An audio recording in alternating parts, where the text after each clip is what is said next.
सामाजिक सञ्जालको भिड र नेतृत्वको परीक्षा। नेपालमा सामाजिक सञ्जाल आज सूचना प्रवाहको माध्यम मात्र होइन, सोच निर्माण गर्ने केन्द्र बनेको छ। तर यो केन्द्र विवेकले होइन, भावनाले चलिरहेको छ। नेपाली समाज सामाजिक सञ्जालमा अत्यन्त सक्रिय छ, तर त्यो सक्रियता प्रश्न गर्ने संस्कार भन्दा प्रतिक्रिया दिने बानीमा सीमित हुँदै गएको छ। आज मानिसहरूलाई समाचारको स्रोत चाहिँदैन, आधिकारिकता अनावश्यक ठानिन्छ। राष्ट्रिय मिडियाप्रति अविश्वास बढ्दो छ, तर त्यसको विकल्प खोज्दा हामी तथ्यभन्दा हल्लातर्फ ढल्किरहेका छौँ। पत्र पत्रिकाले प्रमाण र सन्दर्भसहित दिएको समाचार भन्दा सामाजिक सञ्जालको अप्रामाणिक कथामा सजिलै विश्वास गरिन्छ, किनकि त्यहाँ सोच्नु पर्दैन, महसुस गरिदिए मात्र पुग्छ। यसै कारण सामाजिक सञ्जालमा उदण्डता हावी भएको छ।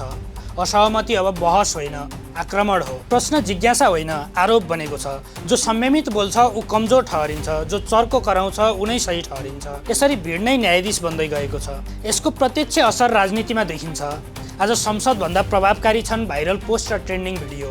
नीति र कार्यक्रम भन्दा दृश्य र नाराले नेता बनाइरहेका छन्। नयाँ पुस्ताले सामाजिक सञ्जालमा बलियो उपस्थिति भएकाहरूलाई नै नेतृत्वको प्रतीक ठान्न थालेका छन्। फलोअर्स सङ्ख्या क्षमता बनेको छ र लोकप्रियता नै योग्यता। तर यहाँ गम्भीर प्रश्न उठ्छ, नीति निर्माणको तहमा बस्ने मानिस कति जिम्मेवार हुनुपर्छ? नीति बनाउने व्यक्ति भावनामा होइन, तथ्यमा उभिनुपर्छ।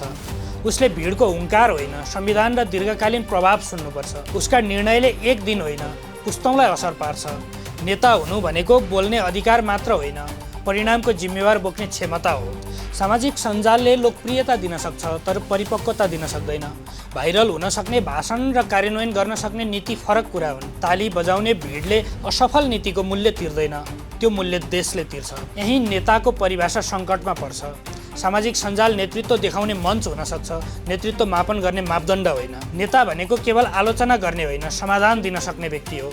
केवल चर्चित हुने होइन, जिम्मेवार हुने व्यक्ति हो। जब विवेकभन्दा भावना अगाडि बढ्छ, अध्ययनभन्दा एल्गोरिदम शक्तिशाली बन्छ र जिम्मेवारीभन्दा भाइरलपन रोजिन्छ, समाज गलत दिशातर्फ मोडिन्छ। सामाजिक सञ्जाल सशक्त औजार हो, तर देश औजारले चलाइनु हुँदैन, मानिसले चलाइनुपर्छ। नत्र भोलि नेता हामीले चुन्ने होइन, एल्गोरिदमले अघि सारिदिन्छ। त्यो दिन लोकतन्त्र कमजोर हुनेछ, जुन दिन राज्य सोचले होइन, प्रतिक्रियाले चल्नेछ। र त्यसबेला हामीसँग नेता होइन, केवल ट्रेन्ड हुनेछ, तर ट्रेन्डले देश चल्दैन। अब जिम्मेवारी केवल नेताको होइन, जनताको पनि हो, किनकि आज नेता छान्ने मात्र होइन, नेता बनाउने शक्ति जनताकै हातमा छ। त्यसैले सचेत बनौँ। आफ्नो मतले, आफ्नो समर्थनले र आफ्नो मौनताले सामाजिक सञ्जालको बलमा अपरिपक्व मानिस नेता बन्न नपाओस्। लोकतन्त्र बचाउने अन्तिम ढाल आज नागरिककै विवेक हो। भिडको हुङ्कार होइन, विवेकको आवाजले नेतृत्व छानौँ।